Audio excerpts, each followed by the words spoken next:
Muy bien, me dice el maestro Godínez, ¿no? Que ya le envió el libro a todos. El libro que estamos viendo es Arte, una crítica cristiana del arte y literatura, de Silva. Se supone que ya todos lo tienen, ¿no? Sí. ¿Sí? Se supone que ya todos hicieron el resumen de la primera conferencia. Se supone. Se supone. Se supone. Bueno, lo que vamos a hacer el día de ahora es ¿Ya se resume? Claro. ¿La conferencia número 1? Porque el sílabo nomás dice No leer. Sí, el sílabo no menciona ningún. Yo estuve, qué raro que no pidió el. Sí lo pedí. No. No sean pretextosos. No. Me llamó mucho la atención que decían más. Tarea, leer el tal página, tal página. Dije qué raro que el doctor Antes de terminar la carrera, la clase la vez pasada, les Hay un sílabo por acá. comenté que hay que hacer el resumen de la primera conferencia. No lo hicieron. No. Ahora falló el heroico Godínez. No, pues el sílabo decía leer y pues leerle. Ya lo entregué, hermano, ya lo entregué. Ah, sí.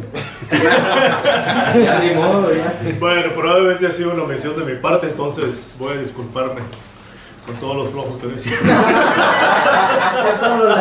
Con todos los pretextosos. Pretextosos. No, ya me di cuenta que no sabía ni cuál libro era. No, sí. Claramente sabes. Ese WhatsApp es como una quemazón ahí de todo, ¿vale? Bueno, entonces, el doctor Echegoyen sí lo envió por anticipado el resumen de la primera lectura. Así es que él les quitó el pretexto a todos. Cuando uno es cumplido, los demás ya no tienen pretexto. Sí escuchó bien, sí puso atención. Bueno, estamos viendo el asunto del arte y la literatura del punto de vista pues cristiano. Esto genera muchos diversos puntos de vista, ¿no? Estaba escuchando ahora en la semana, estaba viendo un video de los que ponen ahí en relación al tipo de la música que se usa en las iglesias. Entonces estaban criticando que por qué usan música prácticamente de todo tipo, ranchera o de cualquier tipo, porque sus orígenes pues no eran cristianos. Bueno, ese es un punto importante. no eran cristianos, ¿no? Entonces, y dan como base eso. Ahora, a final de cuentas la música es una expresión artística y depende, varía mucho, depende de las culturas. Pero me llama la atención cómo la falta de entendimiento entonces lleva a hacer el arte a un lado como una expresión de adoración a Dios. Lo que estamos estudiando precisamente es eso, el arte y literatura.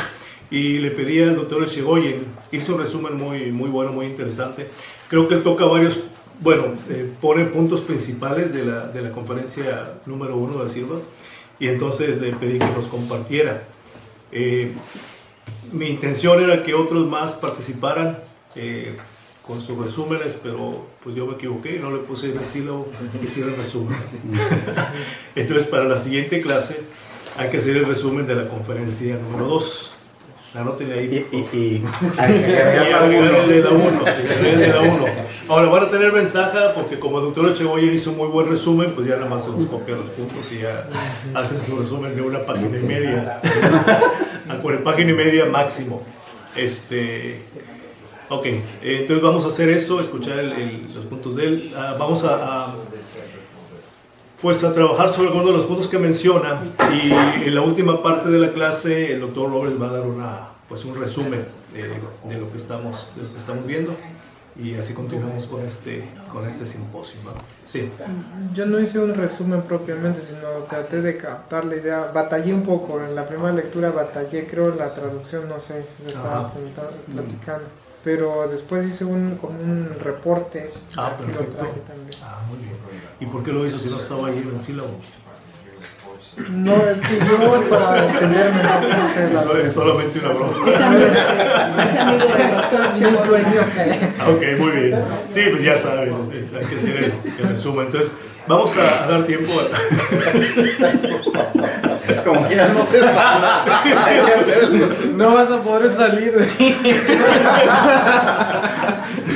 Bueno, No, entonces, no voy a ir apaleado. bueno, está bien, está bien. Yo con el resumen que van a ver el doctor Echegoyen, vamos a ver ciertos puntos, vamos a discutir sobre ellos y de todas maneras va a ser una clase pues enriquecedora para enfocar lo que es el arte, ¿va? A veces nos crea mucho problema porque si utilizamos cosas artísticas, a veces incluso en iglesias, los momentos de adoración, a veces generan conflicto y tenemos nosotros algunos prejuicios sobre eso y pues vamos a trabajar sobre esos conceptos, ¿no? Le voy a dar tiempo al doctor Echegoyen, que gusta pasar aquí al frente para... Aquí. Y ahí prefiere, bueno, muy bien, ¿ok? Entonces, no, está bien, la idea es esta, tener una mesa redonda. Entonces, vayan tomando nota de los puntos que llaman la atención y sobre eso vamos a estar trabajando. Okay. Adelante, doctor. Gracias. Dice la necesidad de una actividad artística y literaria que corresponde al capítulo 1. ¿Por qué no pasa al frente al lector? Sí, ni modo, ya recibió la orden. Ya le dije por su decisión. Eso le pasa por haber traído la tarea. Ahí está voluntad, dirección. Sí. mesa redonda. Destino y obligación.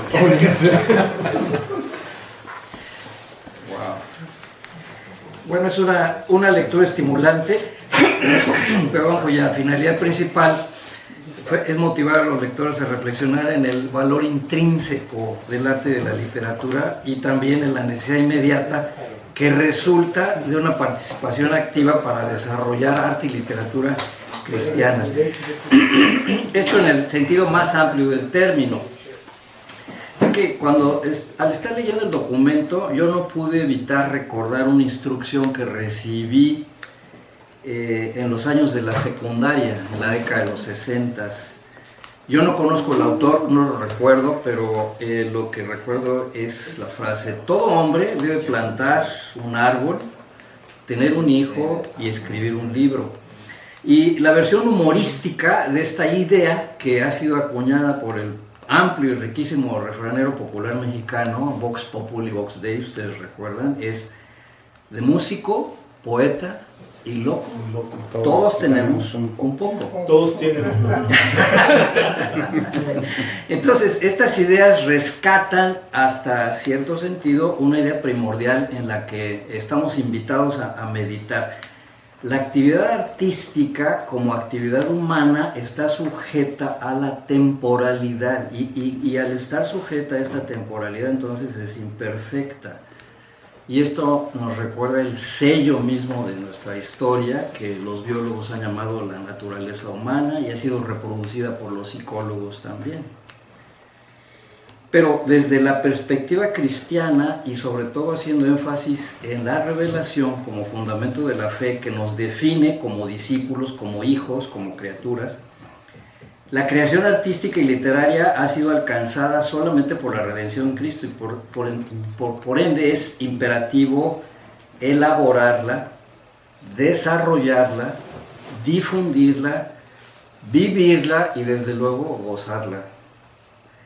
El autor de este texto estudió y nos comparte Lucas 5, 37, 39 para motivarnos a definir nuestra identidad como los portadores del vino nuevo. Si ustedes recuerdan ahí, muy al inicio dice, nosotros somos el vino nuevo. Pero no deja de llamar la atención que menciona que su tarea junto con los estudiantes a los que se refiere ahí en Unionville, que es la década de los 60, por cierto, curioso también, es remendar los odres. Y entonces vino a mi mente la pregunta, ¿por qué no crear los odres? ¿Por qué no elaborar los odres nuevos? Y la respuesta inmediata a estas preguntas sería que tanto los odres como el vino son obra del Señor. Y probablemente esa es la razón por la que el autor, y confiando en que la traducción es exacta, solo menciona remendar los odres como un inicio de una actividad. Y la forma en la que comunica su experiencia es bastante clara. Cuando ubica Unionville como el sitio en que desarrolle su trabajo docente, motivando a cristianos jóvenes a que se involucren en la tarea nada fácil de crear arte y literatura cristianas. Esto es un llamado evidente que hace a los alumnos y que está fortalecido por la unidad, por el trabajo en equipo y sobre todo por la certeza de que la obediencia al Señor es la clave para recibir bendición hasta la tercera y la cuarta generación. Y esto implica entonces que el trabajo no se va a lograr en un tiempo corto. Y en este momento, no está escrito aquí, pero se me ocurre pensar que entonces es muy importante, como tarea de individuo y de grupo, que ubiquemos precisamente si estamos al inicio, en la segunda, la tercera o la cuarta generación. Aquí creo que ayuda un poco o mucho en cierto momento lo que el doctor Ross nos compartió con respecto de la tercera ola. O sea, es una cuestión que está en movimiento, ¿no? Aquí quiero... también se me acaba de ocurrir pecar de algo que fue un descubrimiento que nos une en cierta forma culturalmente. Un término náhuatl que es Olinjolistli, que significa siempre en movimiento. Aunque la cultura náhuatl es una cultura evidentemente pagana, no puede negarse que, bueno, yo no sé ustedes, yo tengo sangre náhuatl todavía, no sé hasta qué punto, pero no puedo desprenderme de esta cuestión y sin embargo con la revelación y el odre nuevo y todo esto me dice que la ubicación correcta es que hay que seguirlo desarrollando y que esto esté en movimiento independientemente de que nosotros estemos conscientes de este punto o no. Como alguna vez quizás, y se me acaba de ocurrir también, que la reina Esther recibió este punto. ¿Quién sabe si sea esta la razón por la que tú llegaste en este momento a este sitio? Pero ten la certeza de que si tú no lo haces, alguien más va a venir, pero el pueblo judío va a ser rescatado. La situación contemporánea, según el autor, es algo que a mí en lo personal me hizo reflexionar mucho, porque yo he leído esto y nunca lo pude ver desde esta perspectiva que él dice, sinceramente. El pensamiento liberal y racional de finales del siglo XIX y principio del siglo, la recuperación de los tejidos también es progresiva y todavía es lenta en mí. Declaró, Dios ha muerto, Nietzsche, y la iglesia del domingo es peor que el mundo entre semana, es pura hipocresía, Kierkegaard. Y esto fue en parte el resultado de una práctica al interior de la iglesia cristiana. Esto en cierto sentido, no absolutamente, pero en cierto sentido fue una respuesta al pietismo. Porque el pietismo quedó lejos de cumplir con el propósito indicado por el Señor Jesucristo de ser luz y sal. Y esto personifica al Señor Jesús, o sea, la iglesia personifica al Señor Jesús como el cuerpo del cual Él es la cabeza. De alguna manera el mundo continuó buscando a Dios en el arte y la literatura, pero al hacerlo sin Dios el resultado fue un producto corrupto, catastrófico, dado que la posición del corazón humano solo puede estar en dos sitios, no puede estar en dos sitios a la vez, o humillado frente a Dios o en rebeldía huyendo de Él. Esto nos remite al concepto de los absolutos. Dios es absoluto. Cita, es mucho más que eso, pero esto es la intuición que tenemos. Cita el autor los casos de, por ejemplo, Jackson Pollock. Ustedes recuerdan Pollock cómo pintaba, ¿no? Kafka, terrible, ¿se acuerdan? El dedo. Y Heidegger, así como el de Dewey. De él no conozco, sinceramente, pero este último, dice el autor, fue una clara y nefasta expresión de la pérdida del origen puritano de los Estados Unidos. Precisamente en esa búsqueda sin Dios se da esta expresión artística y literaria. En este punto es claro que el autor comprende que el arte, y lo comprende de manera suficiente como para hacer una crítica con argumentos, y cita la catastrófica caída de la Grecia clásica. No sin mencionar que el hedonismo, el estoicismo de la sociedad americana es todavía más siniestra, y dice él porque es postcristiana. Aquí el autor llama la atención de sus alumnos y les pregunta qué es lo que ellos están haciendo como cristianos, es decir, apela a su llamado como hijos, como discípulos, como recreados, como odres nuevos. Entonces, en síntesis, o una síntesis del pietismo, de acuerdo a esta lectura, es que el llamado a transformar la cultura tiene que tener una estrategia diferente al pietismo, el cual no logró penetrar el arte y la literatura mundanas.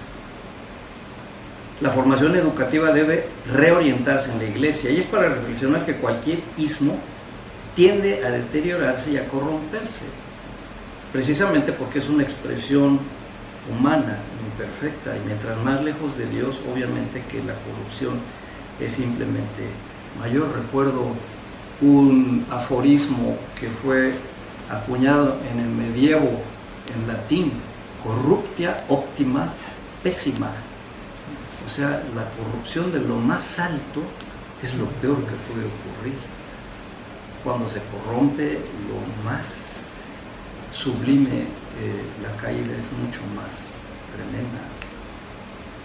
Y esto se desarrolló al interior de la iglesia. El autor enfatiza que el enfoque en la tradición reformada debe ser la guía y evitar mezclarse con la época y las tendencias del arte y la literatura modernas. Dice él, esta cuestión de la síntesis puede dar lugar a algo que puede ser terriblemente catastrófico, porque la síntesis resulta en un cristianismo deformado, sintético y adulterado.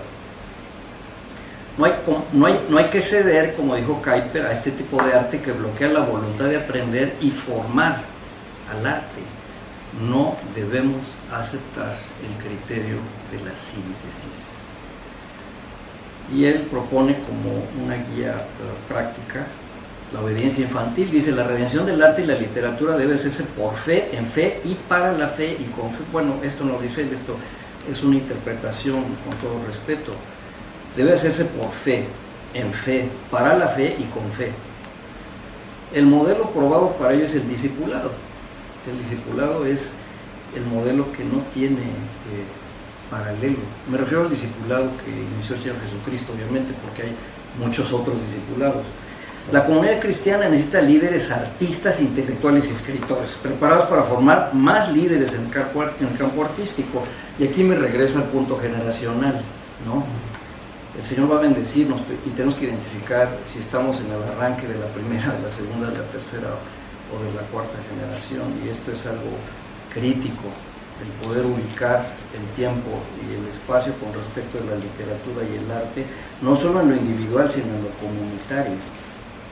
Un anhelo que debemos tener todos en este sentido es escuchar a nuestros alumnos, a nuestros hijos y a nuestros nietos. Y quisiéramos escuchar en ellos: gracias por ser una autoridad.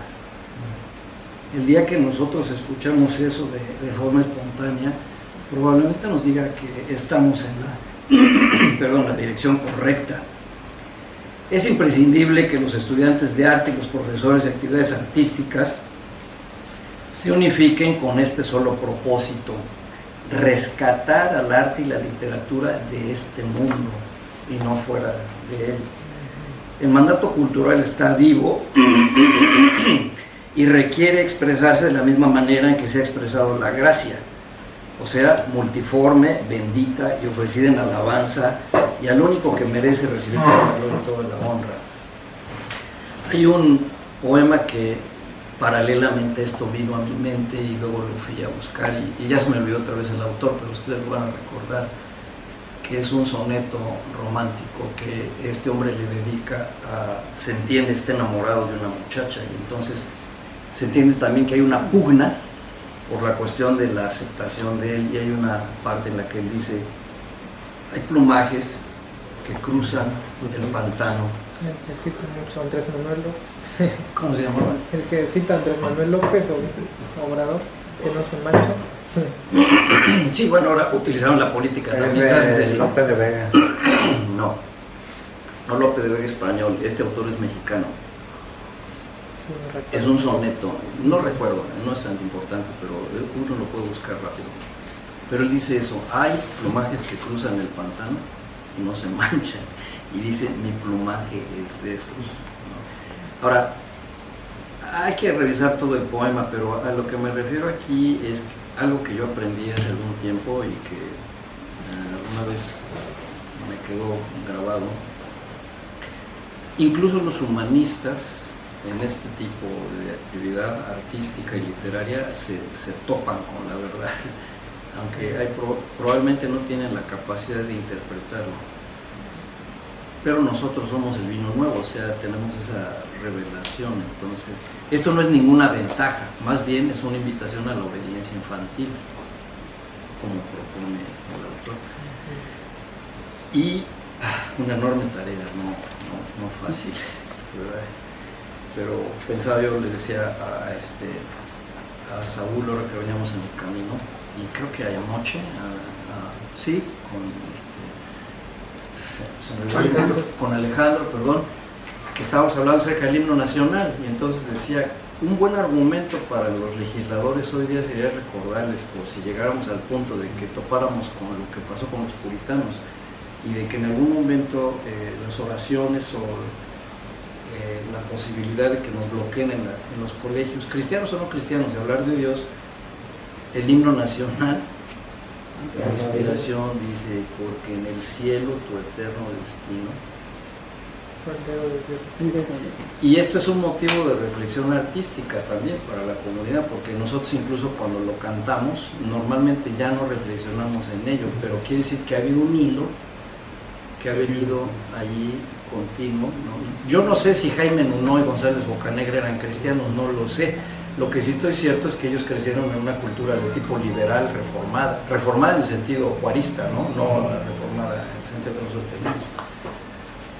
Pero está allí.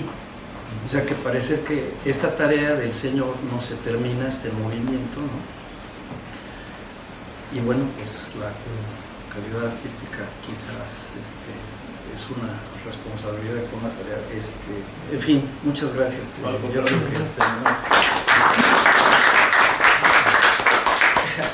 si me permite, me llamaron acá. Díaz Mirón, sí, señor. Bueno, gracias. Muchas gracias por su resumen. La verdad es que está muy bien elaborado y quería que compartiera con nosotros. Muchas gracias. Bueno, ha sido interesante cómo en esta primera conferencia del doctor Shirdo empieza a tocar puntos muy interesantes que a veces nos olvidan, a veces los dejamos a un lado, o a veces no sabemos cómo enfrentarlos, cómo entrar a desarrollar el arte dentro del punto de vista cristiano. Antes de continuar, Saúl, hiciste tú un resumen también, ¿verdad? Tomaste unas notas. Sí, algo así. Ajá. Como reporte le puse. Ajá. ¿Hay algún punto en especial que quieras compartir, aparte de lo que mencionó el doctor Echegoyen? Pásalo y ahí me dieron la inspiración del púlpito. Adelante. Yo creo lo voy a leer. Sí, paso por eso.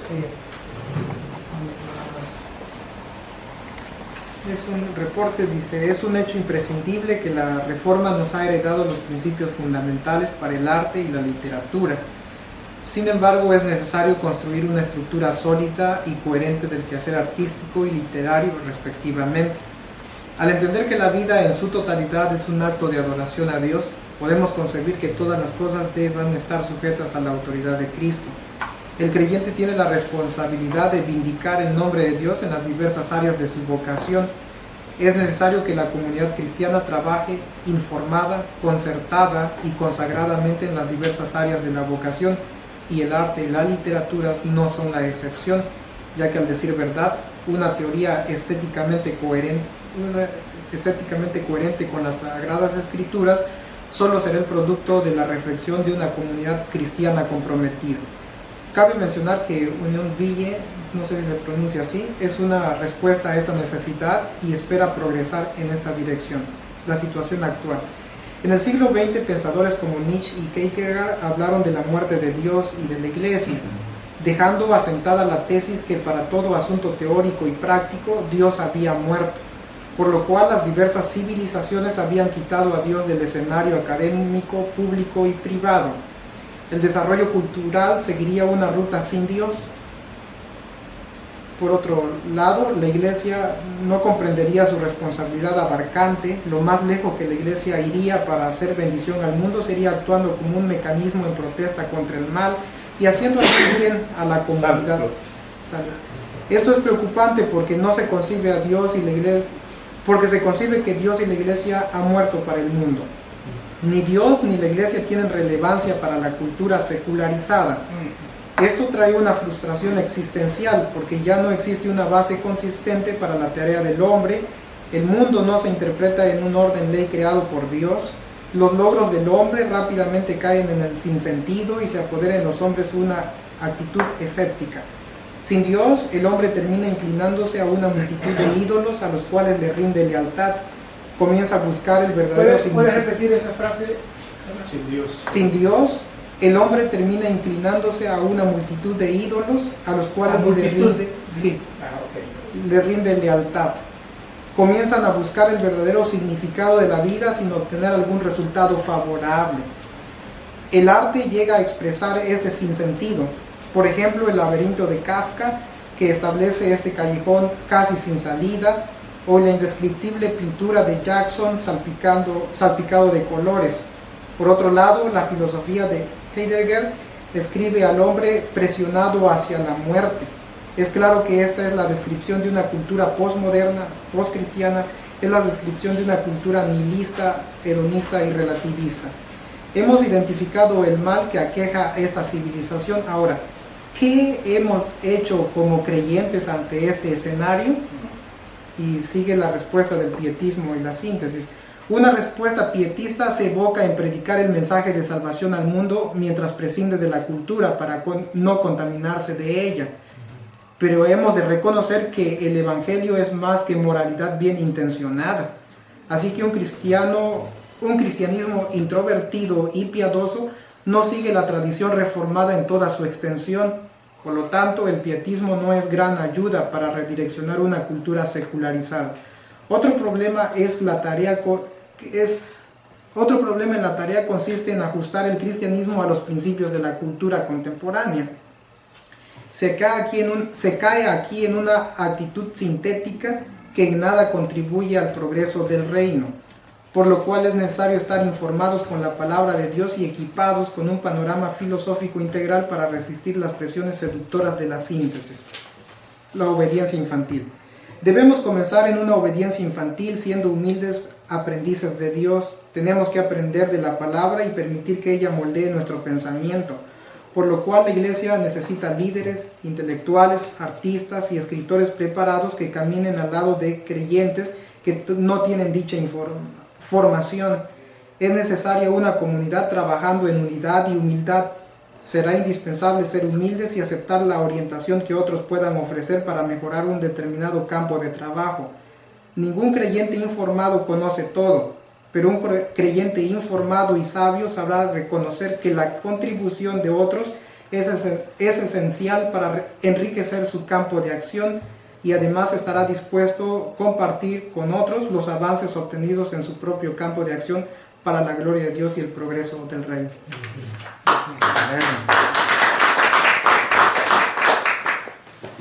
Bueno, pues ¿quién sigue? No digo. ¿Quién sigue? No vino. Sí, les animo a que la siguiente clase pues hagan el resumen de la conferencia 2. Si ustedes notaron, los puntos que marcaron Saúl y el doctor Echegoyen también, son puntos bien interesantes que nos traen a reflexión. Yo no sé si estando ahí sentados, aparte de dormirse, algo les saltó para comentar. Hermana, bueno, la verdad que hice notas. ¿Qué pasa, Ayala? Sí, pase, adelante. O sea, solo son 2 o 3. Adelante, los puntos que sean 2, 3. Las acaba de hacer. Pero lo hizo. Sí lo hice, pero en el cuaderno. Supuse que preguntaría. Ya sabía que eso iba a hacer. Bien. Bueno, solamente en la parte introductoria, a mí me surgía la duda, igual que el doctor Echegoyen, cuando habla sobre el vino nuevo en odres nuevos. Por ahí el autor menciona que el vino nuevo es el pensamiento reformado. Y esto implica el reconocimiento de que toda la vida es un culto a Dios. Y entonces desde esa perspectiva, evidentemente yo entendía que tenemos 2 opciones, o remendar los odres viejos o generar odres nuevos. Y me parece que en ese sentido la educación cristiana juega un papel fundamental en la construcción si el vino nuevo es el pensamiento reformado, entonces nosotros debiéramos ser odres nuevos. Porque Entendía yo como entre líneas del texto que los odres remendados pues evidentemente se romperán con un vino nuevo. Y esto encaja con la idea de que, bueno, una teoría estética bíblicamente cristiana no puede salir de una sola persona y menos de una persona que tiene raíces muy arraigadas en un cristianismo antiguo o no reformado, sino que se construye en una comunidad cristiana mediante el análisis bien informado, concentrado y consagrado sobre el arte y la literatura. Esos dos aspectos como que me brincaron un poquito la introducción. Cuando habla sobre la situación contemporánea, menciona que, bueno, finales del siglo XIX, parte de dos ideas fundamentales, la idea de Nietzsche de que Dios está muerto y la idea de que la iglesia también está muerta, ¿no? Ambas afirmaciones evidentemente afirman que lo opuesto al pecado era la virtud de las acciones inmaculadas y no una ardiente fe. Y entonces en ese sentido, bueno, el humanismo se apoya en decir que lo contrario al pecado es la virtud, mientras que el cristianismo dice que lo contrario al pecado es una fe, ¿verdad? Una fe fundada en Cristo. Y bueno, el humanismo pues da lugar a un espíritu neopagano, al espíritu neopagano del Renacimiento, que pues se manifestó en todas las expresiones del arte, la literatura, la pintura, la escultura, etcétera, que finalmente es lo que impregna todo el siglo XX, que va a estar marcado entonces por el hedonismo y sus consecuencias, ¿no? Bueno, también se veía por ahí que, bueno, este antecedente genera dos posturas. Por un lado, el punto de apoyo de Arquímedes basado en el poder y significado en Dios, que sería la pauta cristiana. Y por otro lado, cuando los hombres ensamblan a su Dios en varias combinaciones, que puede ser tecnología, armas, sexo, tecnología, riqueza, poder, no sé, o sea, cada individuo va formando sus propios dioses con los atributos que le gustan o que le parecen más relevantes del mundo, ¿no? Sí. Y bueno, pues la postura que nosotros tomemos delante de este panorama, pues se va a reflejar en el arte. Y a mí me pareció muy interesante una idea que viene por ahí entre líneas, que dice que el arte es el reflejo del pensamiento humano sobre sí mismo y lo que lo rodea. Por tanto, finalmente el arte refleja lo que el hombre de manera individual y de manera social percibe sobre sí mismo y sobre los demás, ¿no? Entonces, cuando vemos literatura como la de, no sé, mencionaba por ahí algunos autores, pero a mí me venía a la mente, solo que ya lo perdí aquí en mis apuntes, me venía a la mente algunos autores que escriben incluso obras de ciencia ficción en el siglo XX que están impregnadas de no solo de ateísmo, sino de un paganismo científico medio extraño que nos llevan a cuestionar a Dios desde todas las perspectivas y que entonces eso es lo que nuestros niños leen, o sea, en las escuelas no cristianas, ¿no? O en las escuelas públicas. El arte que ellos ven, la pintura, la poesía, etcétera, están impregnados de ese humanismo que los lleva a pensar que no necesitan a Dios y que Dios está excluido totalmente. Y hermana, ¿por qué seguimos enviando a nuestros hijos, los cristianos, a esas Porque son gratuitas. Sí, exacto. Aparentemente, ¿no? No es gratuito. O sea, el costo lo lleva el niño, no el padre. Así es. Ajá. Que se le grave, ¿no? El costo lo lleva el niño y no el padre. Es lo que está diciendo el padre. Sí, tremendo visión. Y entonces, bueno, en el tema de la respuesta del pietismo, la síntesis, me pareció importante algunas ideas. Dice que muchos cristianos testifican y predican a Cristo, pero cuidando no envolverse en la cultura porque esto es inmoral o desmoralizador, y entonces a mí me parece que ahí corremos un riesgo interesante, ¿no? Caer en el punto de que como cristianos podamos ser ignorantes de muchas cosas y que por otro lado nos tilden de incultos, ¿no? Quizás no sea el caso en los Estados Unidos, pero en México a los cristianos nos ven como incultos, ¿no? Como gente que no sabe nada de arte, ¿verdad? Y bueno, ya para final, de arte ni de nada. Y bueno, por otro lado, dice que, bueno, dice el autor, me pareció interesante esta frase: hacer o no hacer cosas solo porque es un presagio para tu moralidad o tu supuesta piedad, no es una buena manera de regirse, porque el reino de Dios es algo más que moralidad. Entonces, bueno, dice que otro camino equivocado que podemos tomar es la tendencia de ajustar el cristianismo a su ambiente, como mencionaba el hermano, ¿verdad? Y que la combinación del material pagano con nuestras ideas cristianas puede resultar una síntesis bastante peligrosa, una combinación parchada entre cristianismo y cultura que hace a un lado la perspectiva cristiana verdadera. Y entonces me interesó una frase que menciona el autor, donde dice que los conceptos artísticos, críticos y filosóficos y aún los productos tecnológicos traen desde sus raíces más suciedad de lo que nosotros pensamos cuando los robamos de la maceta de alguien y los plantamos en nuestro propio jardín. Entonces me parece interesante esa idea, ¿no? O sea, nosotros no sabemos lo que estamos, quizás todo el trasfondo que tiene la importación de una cultura a nuestra vida como cristianos, ¿no? Y bueno, pues que esto no solo afecta en el sentido de que hacemos un sincretismo con cosas que quizás están impregnadas de paganismo o de humanismo, sino que además bloquea la voluntad de aprender y formar arte, filosofía o sociología o cualquier ciencia con un verdadero fundamento cristiano, porque entonces pues podemos caer en la comodidad de decir: aquellos ya lo desarrollaron, pues yo ya nada más lo adapto y entonces ya convierto aquello en algo cristiano, ¿no? Y finalmente, en Obediencia Infantil me interesó una frase que dice que una actividad cristiana, sea escolar o artística, reformada, no es un moralismo vacío, sino el más importante principio de vida. Sin una vida renovada, cualquier asociación para los estudios científicos reformados es nada, sin que seamos personalmente tomados, movidos y unidos todos por el Santo Espíritu de Dios. Amén. Muy bien.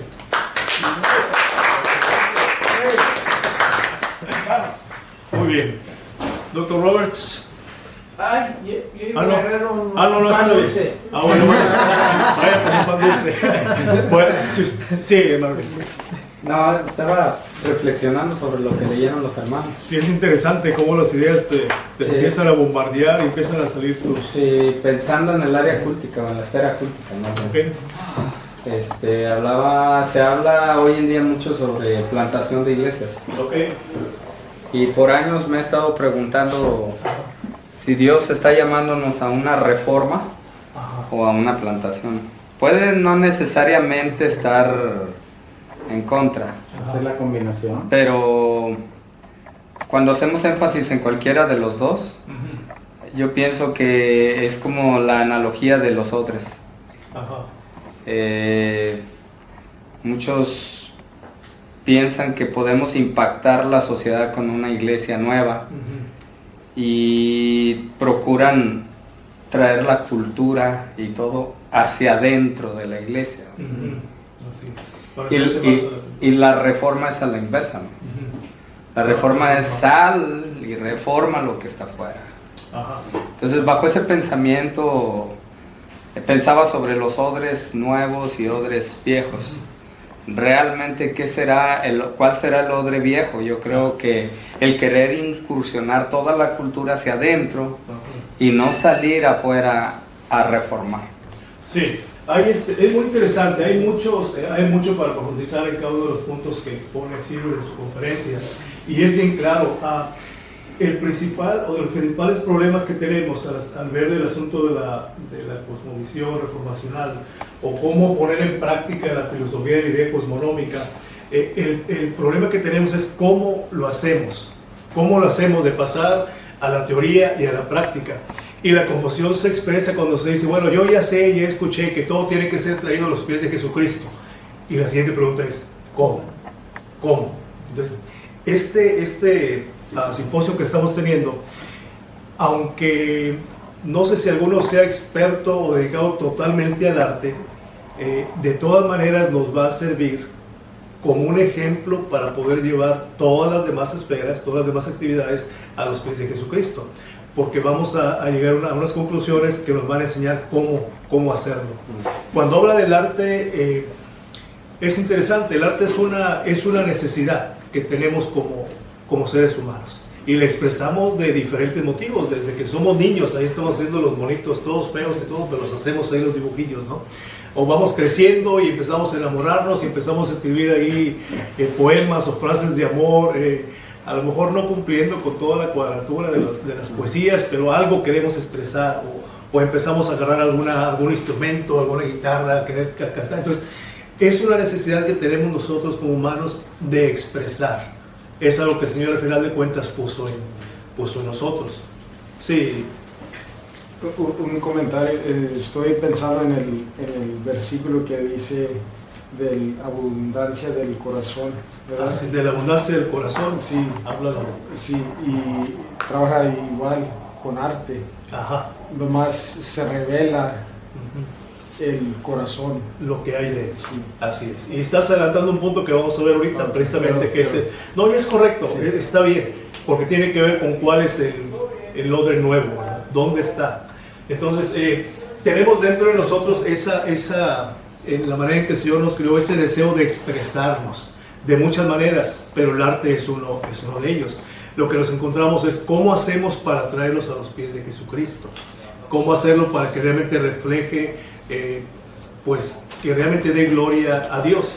Y entonces en el arte, al igual que en nuestras vidas, es muy normal que vayamos corriendo hacia el pietismo, ¿no? Por ejemplo, nuestra vida cristiana, ¿dónde la reflejamos? Pues en nuestra vida eclesiástica, en la iglesia. Ahora, esto es importante, a veces lo decimos y se escucha como de una manera que menosprecia la obra de la iglesia, o el vivir vidas santas, o el dar los diezmos, o el cumplir, todo eso. Hay que tener cuidado, una cosa no quita la otra. Como cuando Cristo le dice del diezmo, ustedes diezman el eneldo y todo esto, pero pues a final de cuentas no hay amor en lo que hacen. Esto tenían que hacerlo sin dejar de hacer lo otro. Es decir, una cosa no quita la otra. Hay que tener mucho cuidado a la hora de expresarnos, porque a veces damos la impresión de que no, es que el evangelio, predicar el evangelio, eso no es importante, ¿no? Tenemos que ser transformados de la cultura. Sí, pero hay un principio en el evangelio que transforma los corazones. Hay un principio en el evangelio que transforma el corazón de la persona, y decíamos o pensábamos, ese es lo de nuevo. Al final de cuentas, la persona transformada por Cristo, son corazones nuevos donde va a derramarse pues el vino nuevo. Ahora, hablamos de temporalidad y hablamos de imperfección. En el arte, a través de los siglos, y sobre todo ahí en pues cuando estuve en las expresiones religiosas en los cuadros, dijeron, bueno, ¿cómo traemos, bueno, no sé si lo pensaron así, pero podríamos pensar, ¿cómo traemos el arte, la pintura, a los pies de Jesucristo? ¿O cómo le damos gloria a Dios? Pues vamos a pintar santos, vamos a pintar crucifixiones, ¿verdad? Y entonces, a final de cuentas, redunda en un pietismo en el arte. Simplemente está reflejando, eso sí alaba a Dios, porque es una pintura de una crucifixión, o de algún santo, un motivo religioso, y los otros no, porque al final de cuentas no reflejan eso, ¿no? Entonces, dentro del arte, pues se puede caer en el mismo error, vivir un pietismo que no afecta nada. Bueno, no ofendas mis santos, hermano. Bueno. Si pintan a San Robert, entonces ahí sí. Sí. En un pequeño libro que escribió Francis Schaeffer, Ajá. que se llama Arte y Biblia, Ajá. él comenta que en un momento dado en la historia la iglesia cedió al completo pietismo y se alejó de todo el arte, pensando que era nocivo, que era vulgar, que era todo eso. Pero luego dice, bueno, tenemos un ejemplo muy fuerte en la antigüedad de un artista que supo traer el arte a los pies de Cristo y mostrarle al mundo que todo su arte estaba sujeto a los pies de Cristo, y fue Juan Sebastián Bach. Él pues trabajó en Leipzig durante toda su vida como el maestro de capilla, y tenía por obligación escribir música sacra para los domingos, y por años y años escribió cada semana una misa, una cantata, un coral, hacía eso.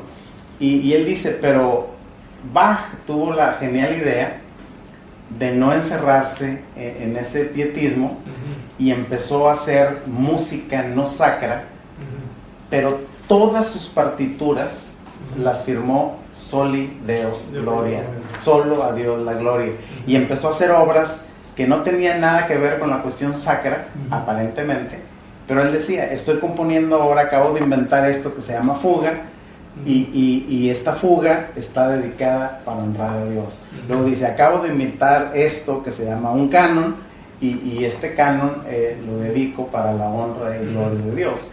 Y empezó a influenciar a todo el mundo a su alrededor, diciéndoles que no importaba que no lo tocara en la iglesia, y que no hablara ni de Jesús ni de esas cosas, pero era música que estaba saliendo de su corazón para honrar a Dios. Así es. Y entonces el arte lo trajo a los pies de Cristo en todos los ámbitos. Así es. Entonces, estamos diciendo cómo, a final de cuentas, en el arte mismo podemos caer hacia el pietismo. Decíamos de las pinturas, igualmente con la música.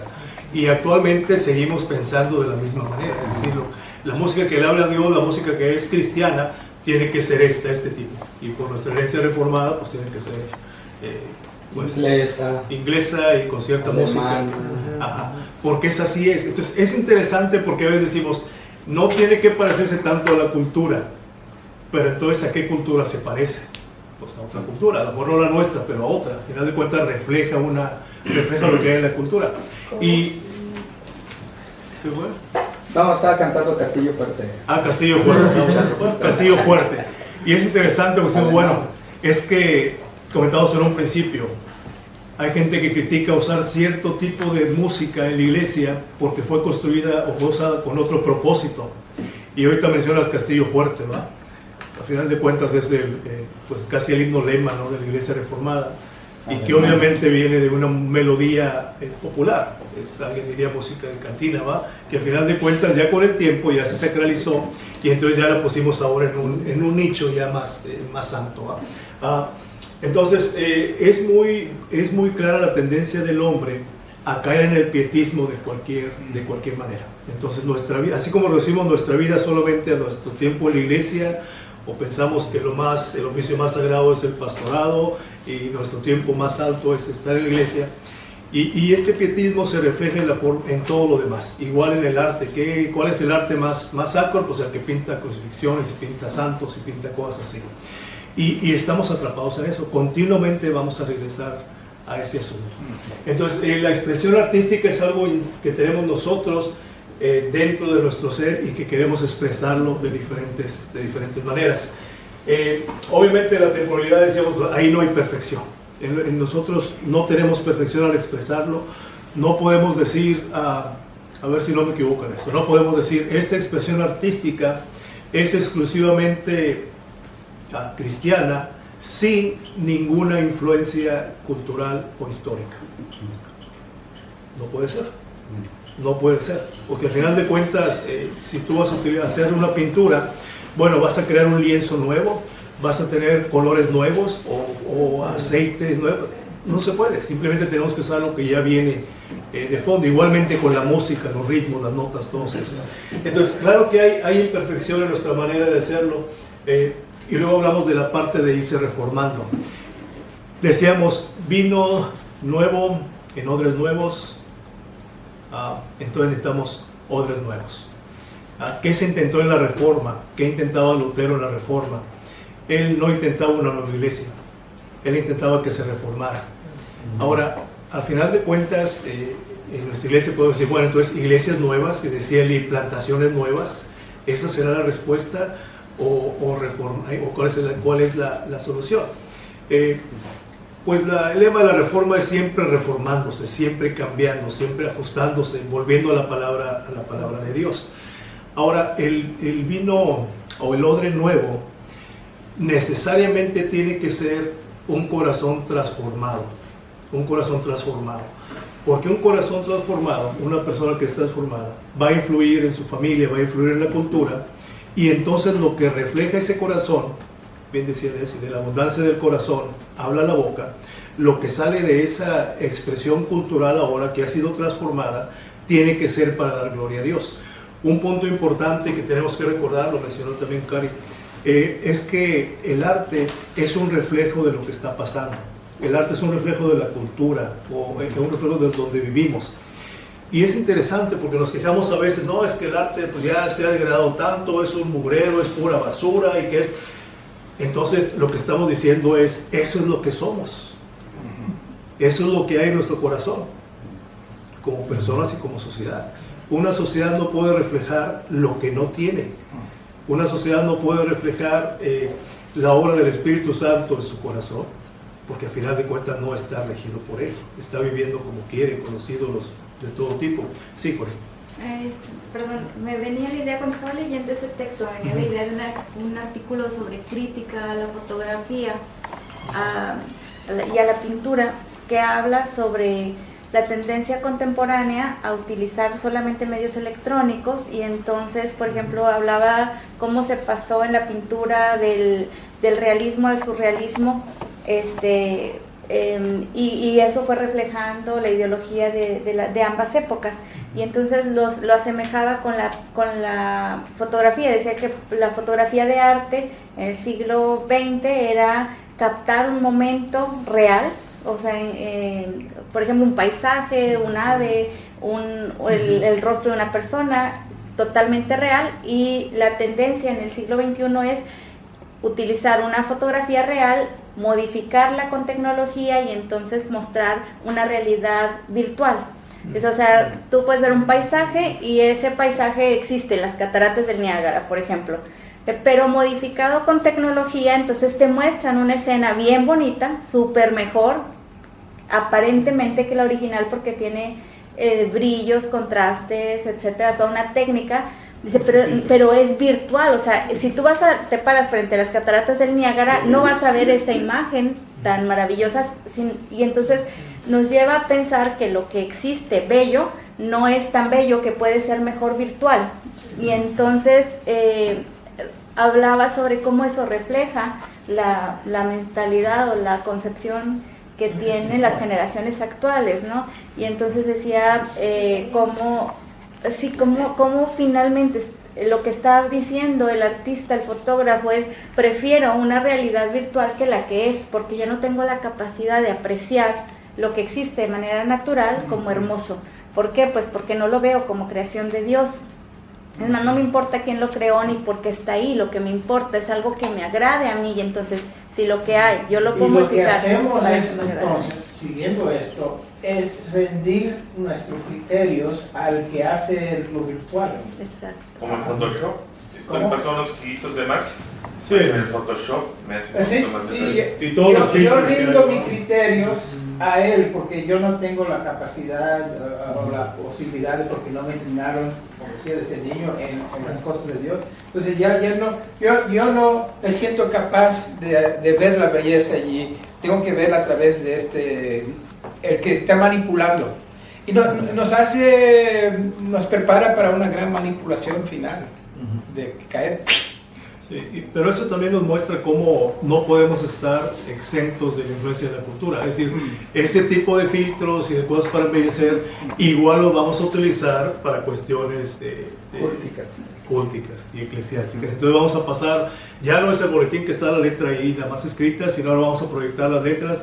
No nada más eso, ahora vamos a poner un paisaje y mejor vamos a poner el que se vea más bonito, ¿no? Como que reformado y reflejado. Y los que van a estar alrededor de la mesa nada más son proyecciones de 3D. Hologramas. Hologramas. Sí, es lo que va a seguir. Envíen mi holograma.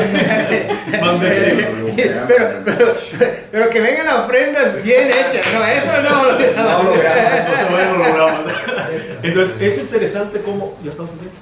Okay. Es interesante cómo no podemos desarrollar arte cristiano sin tomar lo que la cultura general ha formado. Obviamente todo viene del Señor, Pero, y la pregunta sigue, ¿cómo nosotros desarrollamos un arte que dé gloria a Dios? En un momento se mencionaba, es que no podemos tomar nada, no parecernos en nada.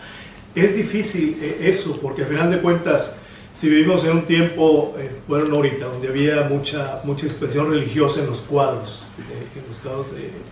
de santos o de escenas bíblicas, ¿cómo serían los cuadros que den gloria a Dios?